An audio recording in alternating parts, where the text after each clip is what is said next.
একসময় চিকিৎসক হিসেবে সাইদুল শিহাবের বেশ সুনাম ছিল। একদিন ওই গ্রামের জমিদার তার কাছে চিকিৎসার জন্য গেলেন। জমিদার মশাই সাইদুল শিহাবকে বললেন, ডাক্তার শিহাব, আমি মুটিয়ে যাচ্ছি, মেদ কমাতে চাই, ওষুধ দাও।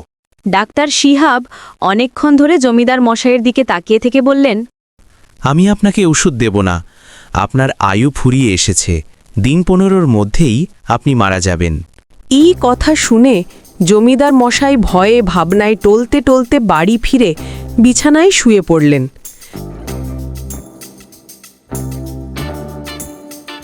কি গো, কি হয়েছে আপনার? এই যে শুনছেন, হঠাৎ শুয়ে পড়লেন যে, ব্যাপার কি? খাওয়া দাওয়া কমিয়ে দিলেন। চা অত ভালোবাসতেন, সেই চাও আর ভালো লাগে না তার। চোখে যেন ঘুম কমে গেছে। চোখে সামান্য একটু তন্দ্রা মতো এলেও ক্ষণে ক্ষণে চমকে উঠে